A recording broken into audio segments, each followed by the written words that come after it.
ይህ የምጽአቱ አዋጅ ነጋሪ አገልግሎት ወቅታዊና ዕለታዊ ወጎችን በማቅረብ ትንታኔ የምንሰጥበት የተለያዩ እንግዶችንም በመጋበዝ የምናቀርብበት መድረክ ነው። አዘጋጅ ይልቃል አስራት። ሰላም ጤና ይስጥልን ውድ የምጽአቱ አዋጅ ነጋሪ አድማጮቻችን እንዴት ውላችኋል? በዕለተ ማክሰኞ አዲስ መረጃና መልእክትም ይዘን መተናል። እንደተለመደው ከፓስተር አለማየሁ ነሞ ጋር የምናደርገው ወቅታዊ ውይይት በተመለከተ ከእሳቸው ጋር እንግዲህ አጠር ያለ የስልክ ቃለ መጠይቅ አድርጌያለሁ። ከእናንተ የሚጠበቀው ጆሮአችሁን ሰጥታችሁን እንድታዳምጡ ነው። እንዲሁም ደግሞ ለወዳጅ ዘመድ ጌታን ላልተቀበሉ ወገኖች እንዲሁ ይህንን ሊንክ በማጋራት አገልግሎታችንን እንድታስጀምሩልን በጌታ ፍቅር እንጠይቃለን። ይልቃል አስራት ነኝ ከምጽአቱ አዋጅ ነጋሪ አገልግሎት።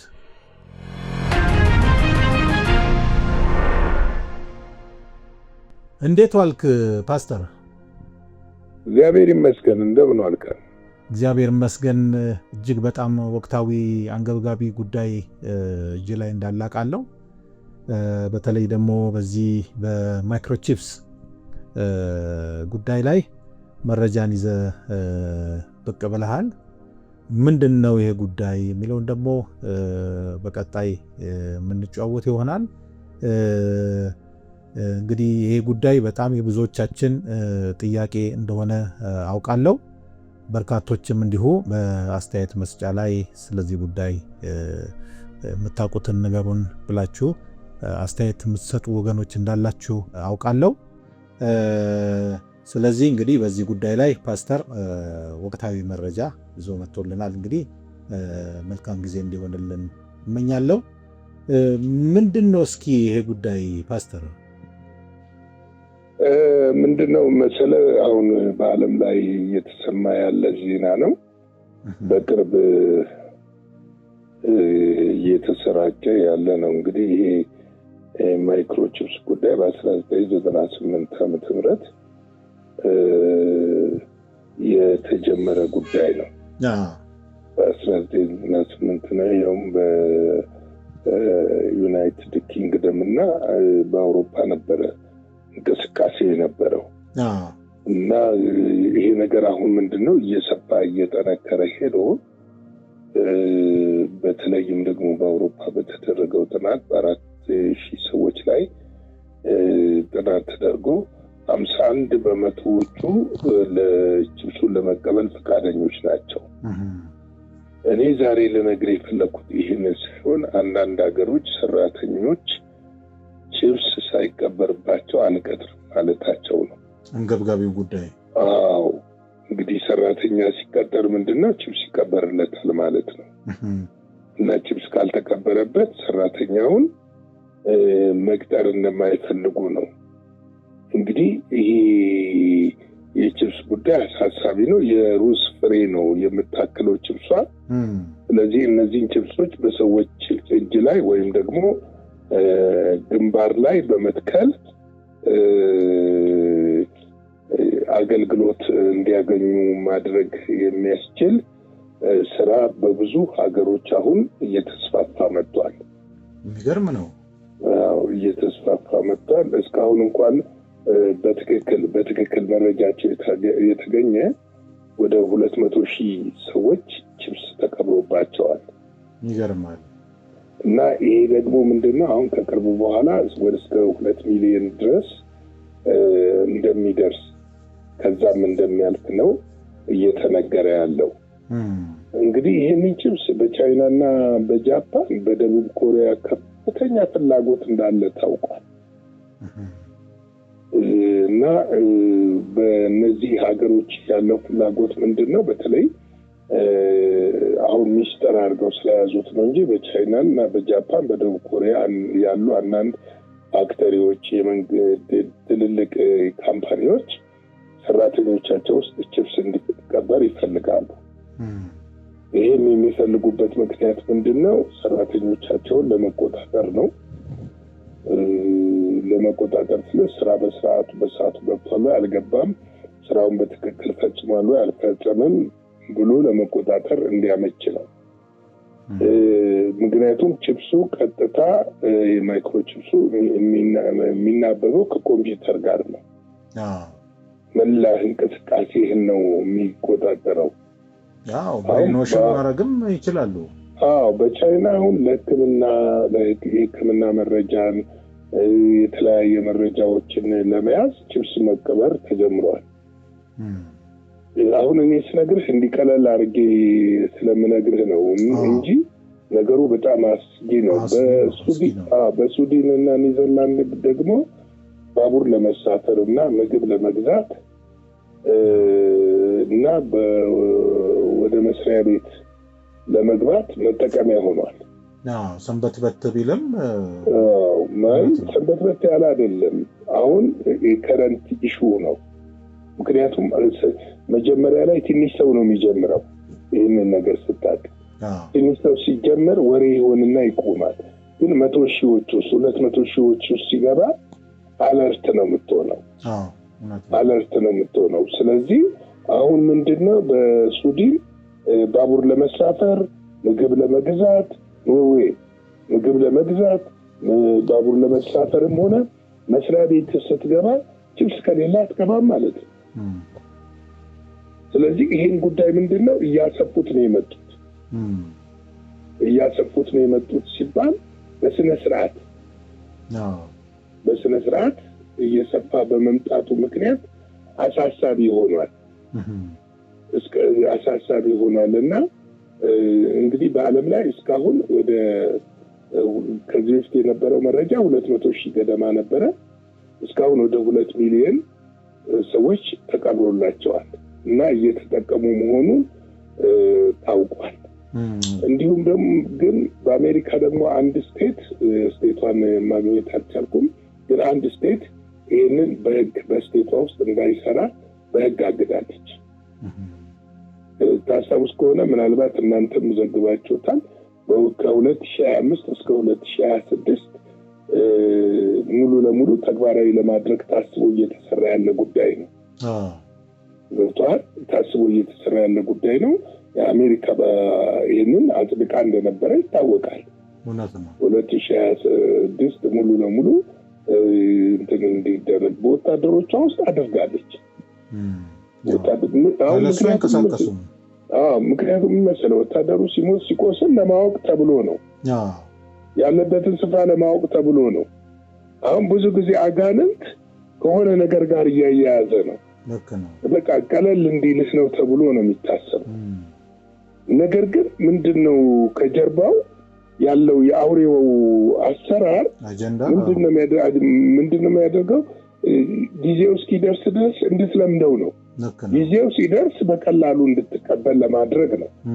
አሁን የሚቀበረው ቺፕስ የሚገርም አሁን በሰዎች እጅ ላይና ግንባር ላይ ነው እየተቀበረ ያለው። አንደኛ ሰዎች አካውንታቸው እዛ ውስጥ ነው ያላቸው፣ ንብረት ሁሉ እዛ ውስጥ ሴቭ ይደረጋል። ደሞዝ የሚቀበሉት በሱ ነው። ገብተዋል? ኢንሹራንስ የሚከፈላቸው በሱ ነው። ሕክምና የሚያገኙት በሱ ነው። ገብተዋል? ከሚሰሩበት መስሪያ ቤት ማንኛውንም ጥቅም የሚያገኙት በሱ ነው። እውነት ነው። ሌላው በጣም የሚያስደንቀው ነገር ደግሞ ምንድነው? ሰውየው የሰራበትን ሰዓት ይቆርጥራል። ለምሳሌ ቢሮ ገብተህ ሳትሰራ ዝም ብለህ ቁጭ ብትል ቁጭ ማለትህን ይናገራል፣ አለመስራትህን። እና ይሄ እጅግ በጣም አደገኛ እንደሆነ ዓለምን አሁን ላይ እያነጋገረ ያለ ጉዳይ ነው። እውነት ነው። ከብዙ አንግል ምንድነው መሰለ እንደው ተጨማሪ መረጃ ለመስጠት ያለው አሁን ወደፊት እንኳ ሰዎች ይሄ ሴልፎን የተባለው ሁሌ የምንጠቀምበት የእጅ ስልካችን እሱን ሁሉ የሚያስቀርም ጭምር ነው፣ በአእምሮ መናበብ እንዲመጣ ማለት ነው።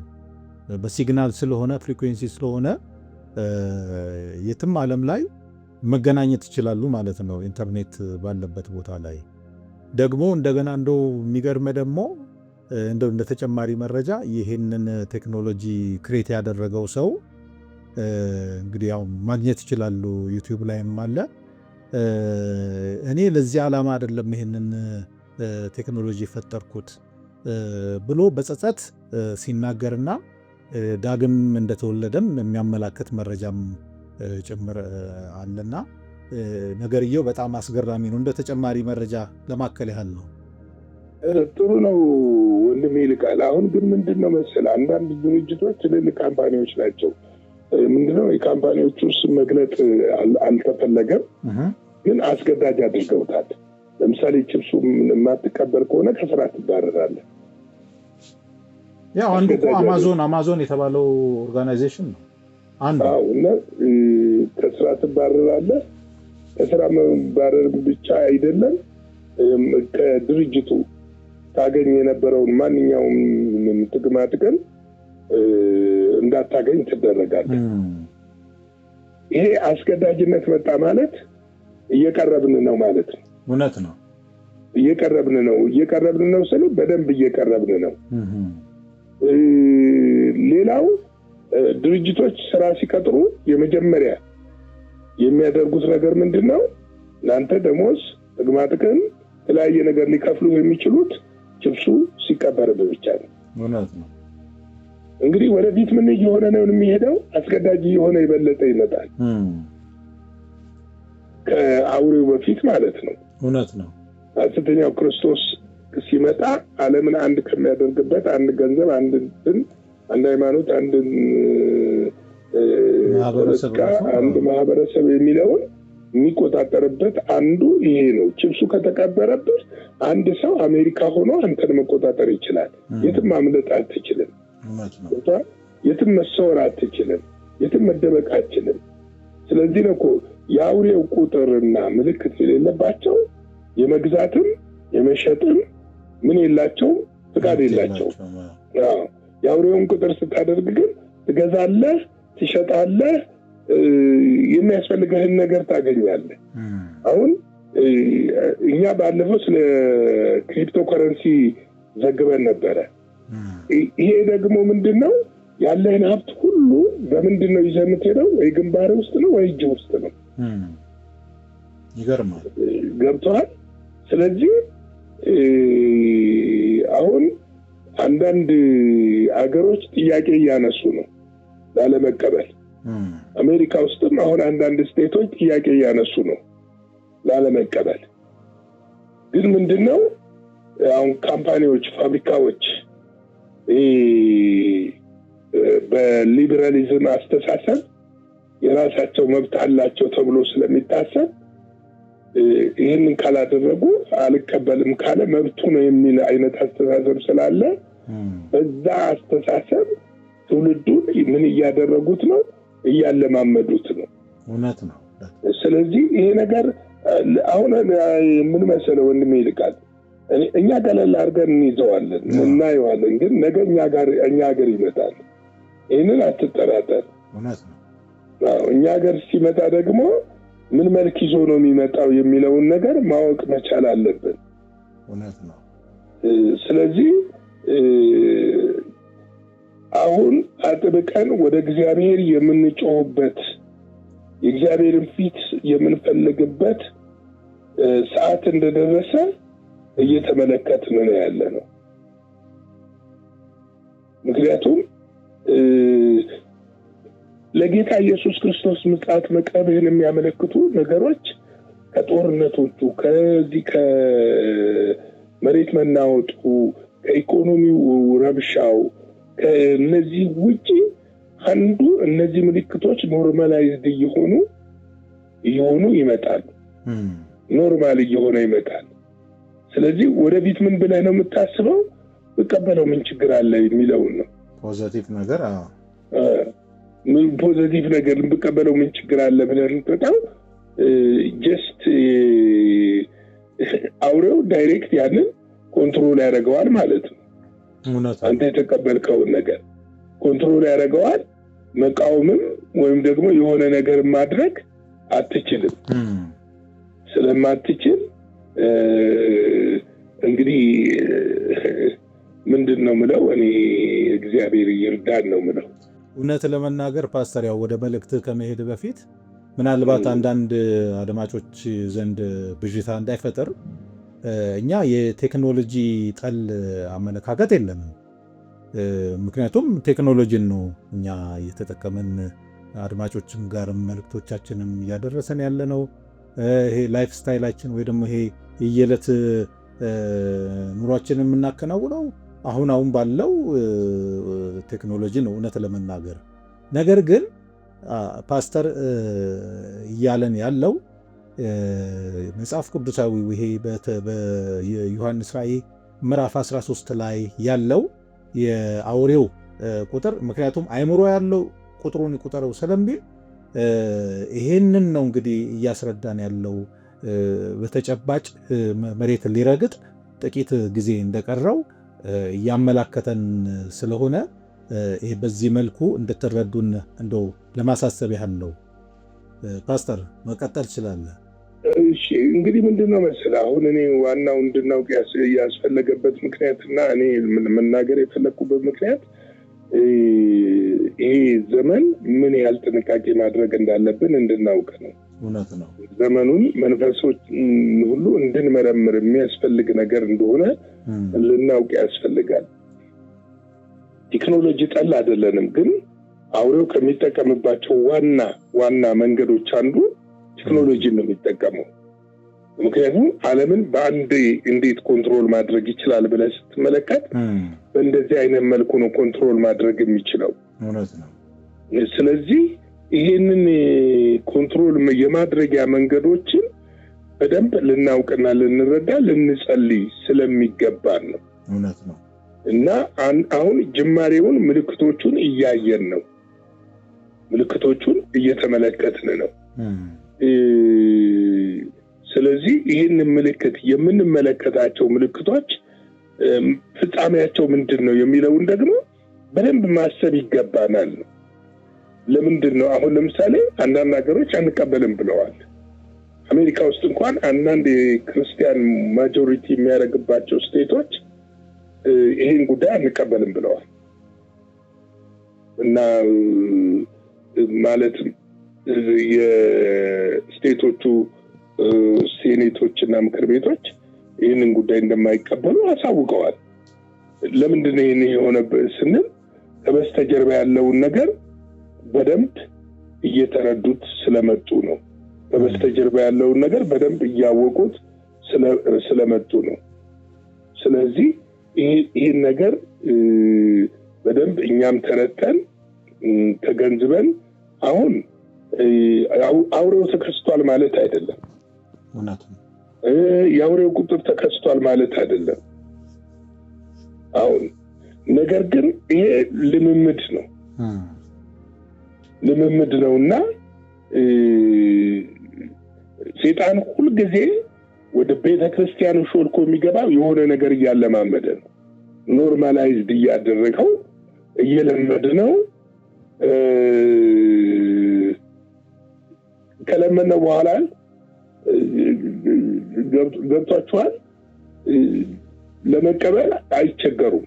ቤተክርስቲያን በእርግጥ በምድር ላትኖር ትችላለች፣ ያን ጊዜ ላትኖር ትችላለች። ነገር ግን ደግሞ በዚህ አጋጣሚ ከጌታ ጋር በተለያየ መንገድ ሆነው ያልተነጠቁ ሰዎች የሚነጠቁበት መንገድ ባለፈውም እናንተ ጠቅሳችሁታል።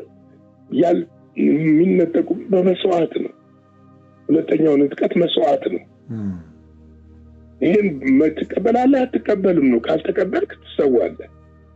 መኖር አትችልም። የምትበላውን መግዛት አትችልም። የምትጠጣውን መግዛት አትችልም። ኤሌክትሪክ መጠቀም አትችልም። ነዳጅ መግዛት አትችልም። መኪና መንዳት አትችልም ምልክቱ ከሌለ። ስለዚህ ምንድነው የምትሆነው? ተሰውተህ ነው የምታልፈው።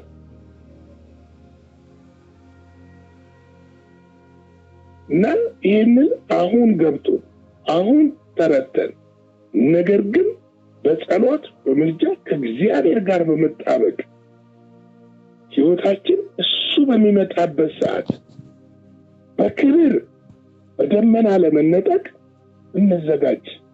እያልኩ እንደሆነ እንድትረዱልን እንፈልጋለን። አንድ ቃል ላካፍል።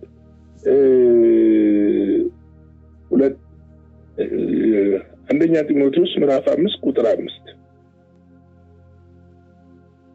ብቻውንም ኖሮ በእውነት ባልቴት የምትሆን በእግዚአብሔር ተስፋ የተደረገላቸው ሌትና ቀን በልመናና በጸሎት ጸንታ ትኖራለች ይላል።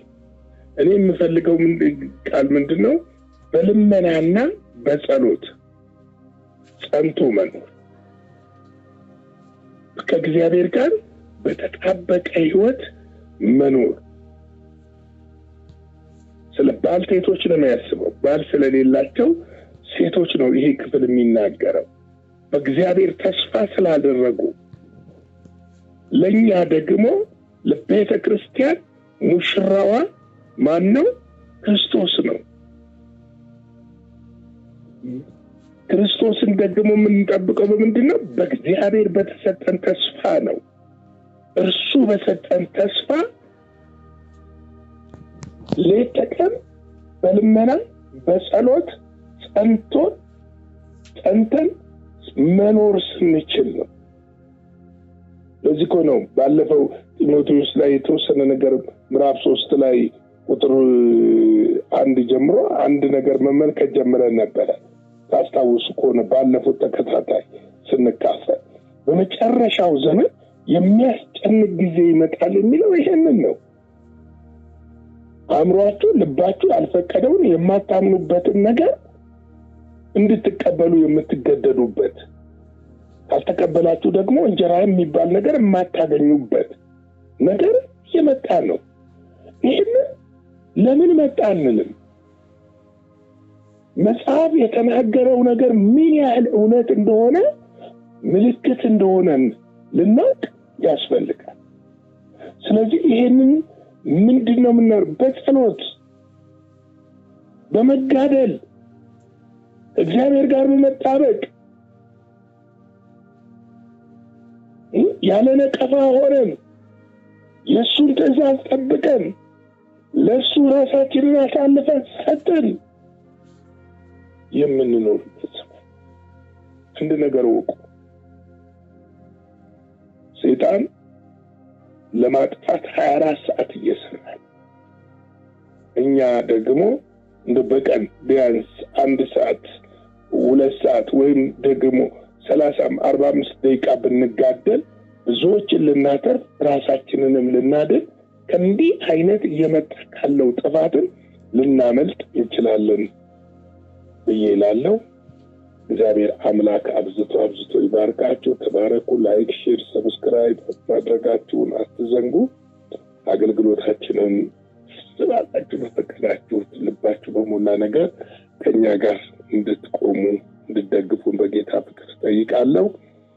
በጎፈንድሚ አሜሪካ፣ አውስትራሊያ፣ ካናዳ፣ አውሮፓ ያላችሁ ጎፈንድሚ ያለበት ጎፈንድሚ አካውንት የምትችሉትን እግዚአብሔር በልባችሁ ያሳሰበውን በውስጣችሁ የሞላውን ነገር ድጋፍ እንድታደርጉ ጠይቃለሁ። ጌታ ኢየሱስ አብዝቶ ይባርካችሁ። መልካም ቀን ይሁንላችሁ። ጌታ ኢየሱስ አብዝቶ ይባርክ። ፓስተር በጣም የጊዜውን መልእክት ነው ያስተላለፍክልን። እንድንጠነቀቅ የሚያስደርግ ማንቂያ ደወል ነው ብዬ ነው በግሌ የምወስደው። ቅድም ጠቀስ አድርገዋል። እኛም ከዚህ በፊት እኔ እናንተም ስናወራ ፓስተር ክሪስ የሰጠው አንድ ምሳሌ ነበርና የመጀመሪያው በረራ እንዳያመልጣችሁ፣ ሁለተኛው በረራ ግን በጣም ከባድ ነው የሚል ይዘት ያለው መልእክት አስተላልፎ ነበርና ምናልባት አንዲት አድማጫችን ግራ የተጋባች ስለመሰለኝ ይህንን ለማጥራት ያህለው የዱባይ በረራ አደረጋችሁት የሚል መልስ ማነው አስተያየት ነበር የሰጠችውና እንግዲህ ጌታ ኢየሱስ እንኳን ምድራዊ በሆነ ቃላት ምሳሌ መስል ነበርና እንደው ሰው ግልጽ እንዲሆንለት ይመስለኛል እንግዲህ ፓስተር ክሪስ ይሄንን ምሳሌያዊ አነጋገር የተናገረው ግን በውስጡ በጣም የታጨቀ ከበድ ያለ መልእክት አለውና በዚህ ቢወሰድ መልካም ነው ብዬ እኔም ይህን አስተያየት መስጠት ፈልጋለሁ። ስለዚህ የጊዜው መቃረብ አመላካች የሆነ መረጃ ነው ፓስተር ያቀበለን። ያው በማለማመድ ነው የሚጀምረው። በእኔ እምነት ያው ቤተክርስቲያን በዚህ ወቅት ትኖራለች ብዬ አላምንም። ያው ሲስተም ግን እየተዘረጋጋ ወደ መጠናቀቂያው እንደሆነ ግን እምነት አለኝ። ስለዚህ በዚህ አዘጋጅና አቅራቢ ይልቃል አስራት ነበር። ለዛሬ ያዘጋጅንላችሁ ይህንን ይመስላል። በሌላ ጊዜ በሌላ ርዕሰ ጉዳይ እንገናኛለን። የማምለጥም አዋጅ ነጋሪ አገልግሎት መልካም